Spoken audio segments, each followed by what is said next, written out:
반갑습니다. 한 주 동안 잘 지내셨죠? 오늘은 11장 생학습 상담의 실제 부분에 대해서 한번 수업을 해보도록 하겠습니다.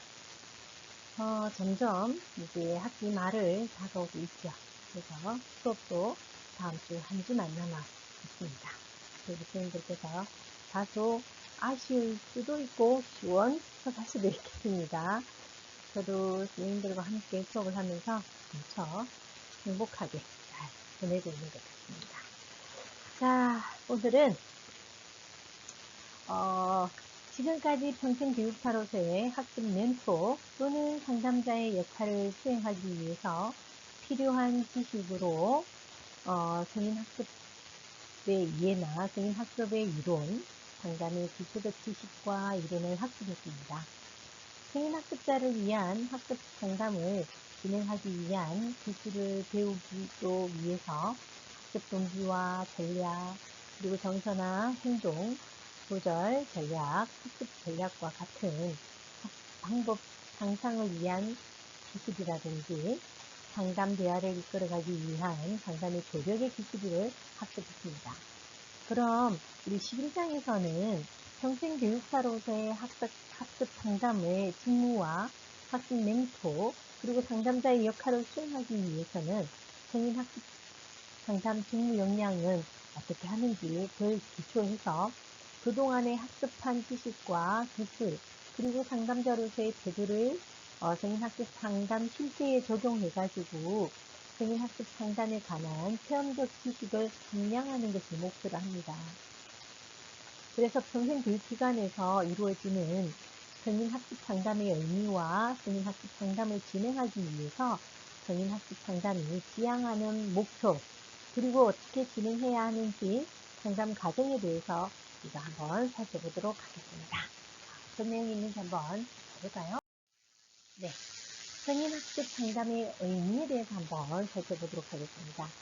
성인학습 상담이란 성인학습자가 학습이나 생활 속에서 발생하는 문제를 스스로 해결하고 성장할 수 있도록 전문가가 도와주는 과정입니다. 그 과정에서 평생학습에서의 상담은 학습자들이 자기 주도적으로 학습하고 타인과 함께 성장할 수 있도록 지원하는 교육적 행위로서 평생교육기관 등에 제공되고 있습니다. 특히 개인 차원에서의 성인학습 상담은 구체적인 학습 상황에 놓인 학습자들을 위해서 제공되는 내용으로서 학습자들이 학습 자원을 활용하고 자기 주도적인 학습 과정을 진행할 수 있도록 도와주는 것을 강조하고 있는 거죠. 즉 다시 말해서 성인학습 상담은 성인 학습자들이 학습을 하는 데에 어려움을 겪는 대감 문제들을 스스로 해결할 수 있도록 심리학적 지식과 이론을 갖춘 전문가가 인지라든지 행동이라든지 정서 그리고 신념의 변화를 이끌어내기 위한 상담 대화의 기술을 활용하고 그 활용해서 도와주는 전문적인 활동이라고 할 수 있습니다. 그래서 평생 학습의 맥락에서 성인학습 상담은 학습자들에게 필요한 정보를 제공해 주는 것을 넘어서서 학습 과정의 어려움을 극복하기 위한 상담 서비스 제공, 그리고 강좌 내용을 좀 더 잘 이해하고 그리고 별도의 교육 프로그램을 제공한다든지 자발적인 학습 문화를 촉진을 시키기 위해서 동아리 활동을 지원한다든지 아니면 일자리 정보의 제공이라든지 일자리에 적합한 자격 과정에 대한 정보를 제공하는 것이 활동이라고 할 수 있겠습니다.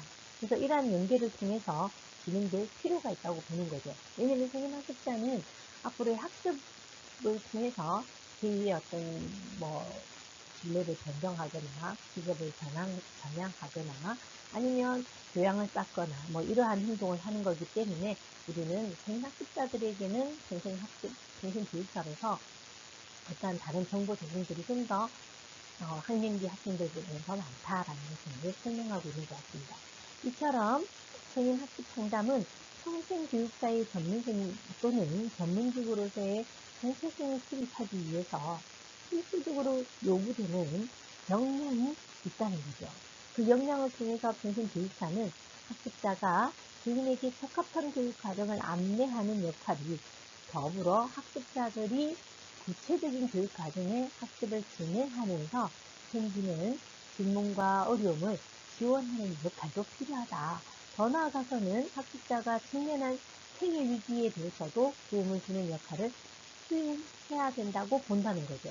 그래서 이미 우리 교인들은 성인 학습자와 상담하기 위해서 성인 학습자의 신체적인 것, 심리적인 것, 인지적인 것, 사회적 발달의 특성에 대한 지식을 쌓고 아동과 청소년과는 달리 성인들이 어떻게 학습하고 그 학습을 통해서 어떤 변화를 경험하는지에 대한 성인학습의 이론도 학습했습니다. 그렇기 때문에 평생교육사의 직무로서 요구되는 학습 상담을 수행하는 데 필요한 기본적인 교양이 함량되었다고 할 수 있을 겁니다.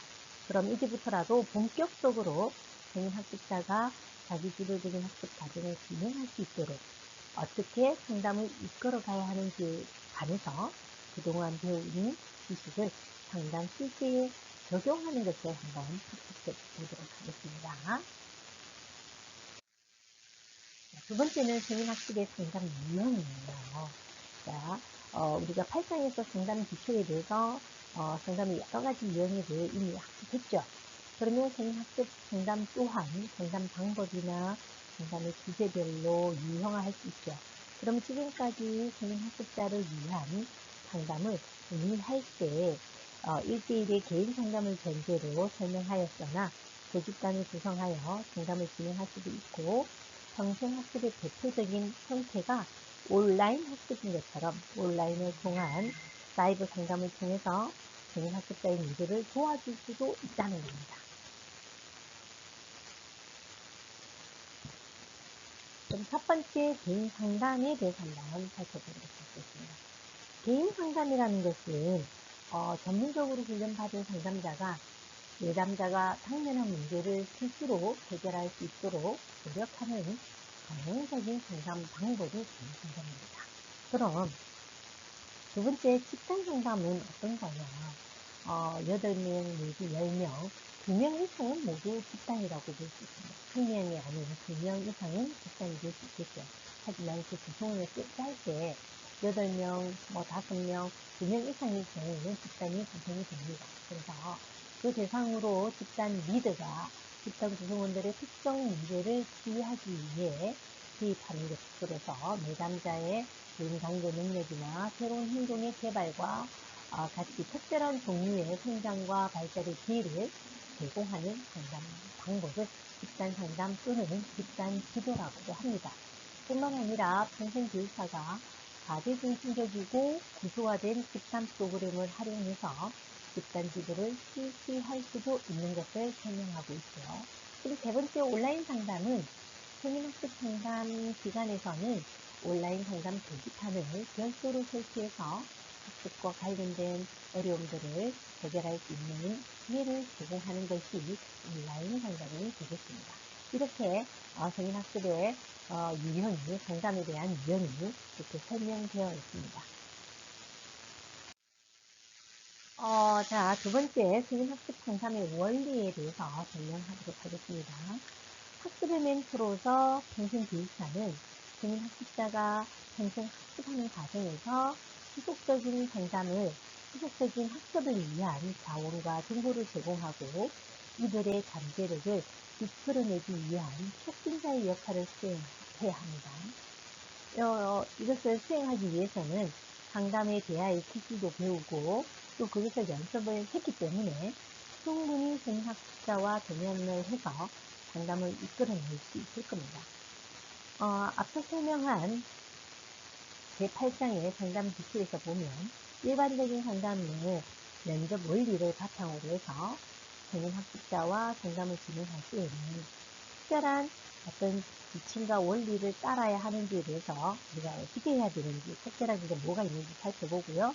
그러면 인본주의 학습 이론을 바탕으로 해서 성인학습자들을 돕는 예술이자 과학으로 알려진 안드라고지가 발달되었듯이 성인학습의 상담 원리 또한 인간 중심적 상담의 철학에 기초해서 안드라고지의 기본 과정에 따라서 실시하면 훨씬 더 도움이 된다고 합니다. 자, 첫 번째, 자기 주도적 학습자로서 존중하는 부분은 선생님들은 스스로 좀 더 독립적이고 좀 더 주도적인, 자기 주도적인 전제로 판단되는 것들이죠. 그렇기 때문에 그 자기 주도적인 학습자로서 존중해야 합니다. 두 번째, 선생님들은 스스로 책임질 수 있는 사람으로 판단하고 또 그렇게 대우받기를 원하는 정서적인 어떤 욕구가 있는 거죠. 그렇기 때문에 그러한 것들을 존중할 수 있어야 합니다. 그리고 평생교육사는 학습자가 자신의 삶에서 충분히 자신의 역량을 발휘하고 그리고 스스로 책임질 수 있는 아주 자기 주도적인 학습자임을 존중해야 하는 것이 매우 중요한 부분이 되겠죠. 그래서 학습의 정답 원리는 첫 번째로도 자기 주도적인 학습자로서 존중해야 할 아주 중요한 주제가 있다는 것이고, 두 번째는 학습자의 경험을 수용해야 한다는 것입니다. 그러면 학습자의 경험을 어떻게 수용하느냐를 한번 살펴보도록 할게요. 선생님 초기, 중기, 후기에 해결해야 할 발달 과업들이 있다는 겁니다. 초기에는 이러한 것들을 해결해야 하고 중기에는 이러한 것들을 해결해야 하는 것들이 있다는 거죠. 그리고 후기에는 어떻게 해야 하는 그러한 발달 과업들이 하나하나씩 있다는 겁니다. 그래서 그것을 인정받지 못할 때는, 그리고 존중받지 못할 때는 학습자들의 어떤 불만이라든지 그런 것들이 생길 수 있다는 거죠. 그래서 평생교육사가 학습자를 이해하기 위해서는 현재 어떤 발달적 과업을 이루어야 하는 시기인지를 탐색할 수 있어야 합니다. 그리고 평생교육사는 발달적 과업들을 어떻게 달성하고 성취했는지, 그리고 또 그것에 대한 삶의 경험이 충분히 이야기할 수 있도록 격려도 해야 한다는 거죠. 이러한 것을 통해서 학습자는 학습에 대한 흥미나 자기 주도적인 학습을 훨씬 더 할 수 있게 된다는 거죠. 존중받는다고 느낄 수 있겠죠. 그리고 학습자의 경험을 수용하는 부분에서 세 번째는 학습자들이 살아오는 동안에 경험한 부정적인 사건에 대한 것을 탐색할 수 있게 해야 하고, 그리고 현재 삶을 어떻게 영향을 미치고 있는지 통찰할 수 있도록 상담을 진행해야 한다는 점도 유의해야 합니다. 그리고 평생교육사는 관점의 전환을 통해서 학습자가 자신의 일상 경험을 지니고 있는 정리들을 새롭게 해석하고 또 그것을 미래 행동 지침을 새롭게 만들 수 있도록 조정해야 한다는 점도 유의할 점입니다. 이러한 것들을 통해서 학습자는 자기 경험을 수용할 수 있다고 생각하기 때문에 그 학습이라든지 상담이라든지 이런 것들을 좀 더 적극적으로 할 수 있게 됩니다. 세 번째는 생애 발달 단계에 따른 학습의 준비도를 탐색할 수 있는 것을 제공해야 합니다. 그러면 그 탐색할 수 있는 구체적인 내용은 어떤 것이 있는지 한번 볼까요? 성인 학습자의 현재 당면한 문제가 무엇인지 정확하게 파악해야 합니다. 그리고 그것을 진단하기 위해서는 생애 발달 단계 전에 요구되는 사회적인 역할을 탐색할 수 있도록 제공해야 합니다. 이런 것들이 학습을 준비하는데도 탐색할 수 있는 기회를 제공하는 것들이 되는 거죠. 그래서 성인 학습자들도 좀 더 효과적인 학습을 하기 위해서는 이들에게 요구되고 있는 대외적인 힘에 비해서 학습을 할 수 있는 힘의 여유가 필요합니다. 이러한 것들이 맥클로스키의 여유 이론을 참고하시면 좋겠죠. 그래서 이러한 것들을 통해서 생애 발달 단계를 학습자가 좀 탐색하고, 그래서 그게 학습의 준비를 위해서라도 탐색할 기회를 제공해야 한다라는 설명을 하고 있습니다. 그리고 역할 수행 과정에서 요구되는 힘이 많거나 대체할 수 있는 내 외적인 자원들이 부족해서 어려움을 겪는 것은 아닌지도 탐색하고, 또 그것을 위해서 노력해 줄 수 있는 것이 평생교육사의 역할이 되겠습니다. 네 번째, 학습 목표 지향이라든지 동기 파악을 하는 것에 또 제공을 해야 합니다. 그래서 국민들은 해결해야 할 문제라든지 이슈를 즉시 해결해야 하는 상황에서는 그런 것들이 학습에 대한 동기가 유발되기도 한다는 거죠. 내 문제가 이렇게 해결되는 걸로 봐서는 이 학습을 꼭 해야 한다라는 동기 유발이 될 수 있다는 거죠. 그리고 선생학습자들이 이 학습을 통해서 어떤 문제를 해결하고자 하는지 파악하고 또 학습 참여 동기 유형 이런 것들도 우리 다덕에서 배운 거와 같이 어떻게 하면 이 학습에 좀 더 동기가 생길 수 있도록 할 수 있는지를 또 파악하는 것도 좋겠고요. 그리고 평생교육사는 생애 발달 단계에 따른 학습 준비도와 관련되어 있는 학습의 동기와 학습하고자 하는 일을 탐색하고 그래서 그것들을 자기 주도성을 갖고 학습을 진행할 수 있도록 도와줘야 한다는 거죠. 이러한 것들이 학습 목표를 지향하고 그러면 동기를 파악할 수 있도록 하는 제공해서 평생교육사의 역할을 제대로 한다면 충분히 활동할 수가 있게 됩니다. 자, 생인학습 상담의 목표와 과정에 대해서 한번 살펴보도록 할게요. 생인학습의 목적은 구체적인 학습 상황이 있는 생인학습자들이 학습 자원을 활용해서 자기 주도적인 학습 과정을 진행할 수 있도록 도와주는 것에 있는 것입니다. 그렇기 때문에 구체적으로 생인학습 상담은 생인학습자 개인에게 보다 적합하고 또 그러한 적합한 교육 과정을 안내하고 이것을 통해서 구체적인 교육 과정을 학습하고 진행할 수 있도록 또 그렇게 하면서 생겨지는 질문과 어려움을 지원할 뿐만 아니라 생인학습자가 직면하고 있는 생애 위기에 대해서도 사회적 지지와 격려를 제공하는 것을 목표로 해야 합니다. 상담자는 생인학습자를 촉진하는 과정을 통해서 이러한 목표를 성취할 수 있구나 라는 성취감을 느낄 수 있게 해야 하고요. 그리고 구체적인 생인학습 상담의 목표와 상담 과정은 지금처럼 그 첫 번째 궁극적인 목표, 그 다음 두 번째는 과정적인 목표가 있겠습니다. 그럼 이러한 것들을 또 한번 자세히 한번 살펴보도록 할게요. 자, 궁극적인 목표는 자기 주도적인 학습 태도를 함양하는 것에 목표를 두어야 합니다. 생인학습 상담자는 생인학습자의 자기 주도적인 학습 태도나 준비 등을 어느 정도인지 확인할 수 있어야 합니다. 그리고 생인학습자의 학습 동기, 분석 상태, 그리고 시간 관리나 물리적인 옵션 관리, 그 다음에 사회적 행동 관리를 포함하는 행동 관리 전략을 얼마나 알고 있는가, 그리고 그 알고 있는 것을 실천할 수 있는지, 그래서 그러한 것들이 얼마나 현재 수준을 어떻게 진단해서 이것이 정말 궁극적인 목표로서 자기 주도적인 학습 태도를 함양할 수 있는가를 평생교육사는 탐색하고 파악할 수 있어야 합니다. 이러한 것들이 생인학습의 상담 목표가 되겠죠. 그리고 과정 목표는 학습 문제를 해결하는 능력입니다. 그러면 과정 목표는 자기 주도학습 제도의 어떤 측면에서 부족하고 자기 주도학습을 병행하는 요인을 분석할 수 있어야 하고요.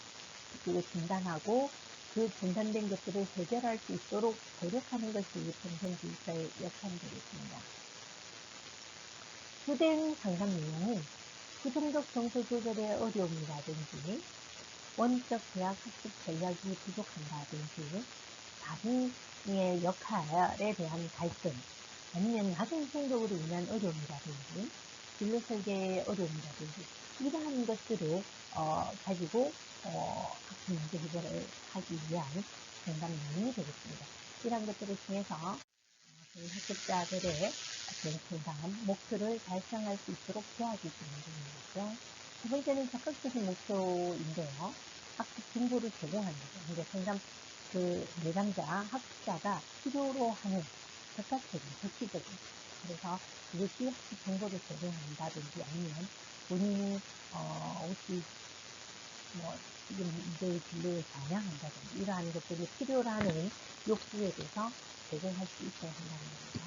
생학습자가 평생 학습에 참여하기 이전에 어떠한 학습을 할 수 있는지에 대한 정보가 필요하겠죠. 그리고 이 평생 학습에 참여하고 있는 생학습자는 자신의 목표를 성취하기 위해서 필요한 학습 내용이 무엇인지 또 어떻게 학습에 참여할 수 있었는지에 대한 정보를 알아야겠죠. 그리고 생학습 상담자는 다양한 학습 정보를 제공할 수 있는 툴처에 대해 숙지하고 본인 학습자에게 배려할 필요가 있는 거죠. 이런 것들이 적극적인 목표가 되겠습니다. 그 다음 학습 정보 제공에 유용한 포털 부분도 안내를 하는 거죠. 그래서 메디엄 서비스도 있다. 국가평생교육원에 들어가도 그러한 정보 제공들이 많다. 자료라든지 그리고 평생학습 교사제도 있다. 산업인력 공단에 들어가면 자격 기록에 대한 정보적인 것이 그냥 알려져 있다. 이러한 포털도 유용한 포털도 제공이 되겠죠. 이것도 정보이기 때문에 그래서 이러한 것들을 통해서 저희 학습자들이 상담의 목표와 과정에 대해서 이렇게 세 가지로 나눠서 진행을 드렸습니다. 자, 두 번째 성인학습 상담의 과정에 대해서 한번 살펴보도록 하겠습니다. 성인학습 상담을 좀 더 성공적으로 진행하기 위해서는 성인학습자와의 신뢰적인 관계를 형성하는 것이 무엇보다도 중요합니다. 그것이 상담 과정 동안 성인학습자가 보여주는 행동 이면의 의미를 탐색하고 관계 안에서 이루어지는 대화가 성인학습자에게 어떠한 영향을 미치는지 살피면서 상담 문제를 진행해야 합니다. 그보다 앞서 성인학습 상담의 목표에 대해서 우리가 설명했던 것처럼 성인학습 상담자는 성인학습자의 궁극적인 상담의 목표와 과정의 목표 그리고 즉각적인 목표가 무엇인지 구별해서 상담을 진행하고 그래서 상담의 방향성을 보다 명확하게 하는 것이 필요합니다. 그래서 성인학습자와 1대1의 개인 상담을 진행하는 과정에 대해서 우리는 그것을 한번 살펴보고 내담자를 대상으로 해서 성인학습을 실시해 본다면 성인학습 상담에 대한 실무 역량을 키울 수 있게 되겠죠. 그럼 성인학습의 상담 과정은 첫 번째 문제를 확인하는 겁니다. 성인학습자의 그 문제에 대해서 탐색해서 현재 성인학습자가 가지고 있는 제기하고 있는 문제가 무엇인지 확인할 필요가 있겠죠. 그리고 두 번째는 문제 발생의 배경에 대해서 경청하고 그 예담자가 설명한 것을 바탕으로 해서 재진술을 하고 또 그러한 것들을 가지고 질문하고 그래서 탐색 기법을 활용해서 성인학습자가 고수하고 있는 어려움에 대한 것을 이해하고 그것을 평가할 수 있어야 하겠죠. 그러면 또 성인학습자의 문제 진단 방법은 어떤 것이 있는지 학습 전략 검사라든지 다양한 테스트를 통해서 자기주도적인 학습 태도를 평가하기 위한 표준화적인 검사는 학습 전략 검사죠. 그런 다양한 테스트를 보면 자기주도적 과정 관측이라든지 시간 사용에 대한 변경이라든지 이런 것들을 통해서 성인학습자의 학습에 대한 문제를 진단할 수 있게 됩니다. 그럼 그 문제가 발견이 되고 탐색이 되어졌다면 그 문제를 해결하기 위한 과정 목표를 설정해야 하겠죠. 그러면 성인학습자가 호소하고 있는 문제 배경을 이해하고 그 원인에 대해서 파악하면서 성인학습 상담자는 성인학습 이론과 상담 이론 그리고 성인학습자에 대한 발달 심리학 테스트를 활용해서 이 과정의 목표를 세우는 거겠죠. 제가 사전에도 안내했던 이론지 사례를 보면 성인학습자는 이현 씨가 호소하고 있는 문제에 대해서 그 아이를 돌보면서 현재 직업이 있는 청소부의 일과 동시에 다른 동의사 자격증 취득 과정을 유지하는 다중적인 역할 발전을 확인할 수 있습니다. 그럼 이 다중의 역할을 수행하면서 자기 주도적인 학습 태도를 향상시키기 위한 외적인 자원들을 개발하는 것을 과정 목표로 설정해야겠죠.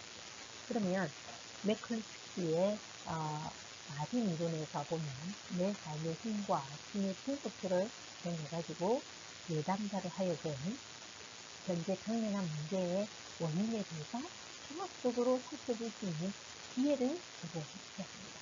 이것이 과정의 목표를 이루기 위한 것들이라고 할 수 있겠죠. 그리고 행동 변화 촉진하기를 살펴보면 성인학습자가 자신의 문제에 대해서 그것을 이해하고 그 이해에 대한 통찰을 얻게 되면 이제는 변화를 위한 실행을 촉진하는 단계를 진입해야 합니다. 자, 똑같이 유전식 자료를 가지고 설명을 하겠습니다. 다중 역할 발전 상황에서 아이 양육 문제에 대해 여성 가족부에서 지원하는 아이돌봄 서비스로 이제 했으나 자신이 공부할 시간을 확보하지 못해서 학습에 어려움을 나타난다는 거죠. 그러면 행동 전략과 학습 전략의 측면을 점검해서 부족한 영역을 개선할 수 있도록 행동 변화에 초점을 두고 진단을 진행하게 되겠죠. 이런 흔적들이 정형학습 진단의 과정이라고 설명할 수 있습니다. 다음 설명은 다음 시간에 좀 설명하도록 하고요. 수업 보느라 고생하셨고 다음 시간에 뵙도록 하겠습니다. 고생하셨습니다.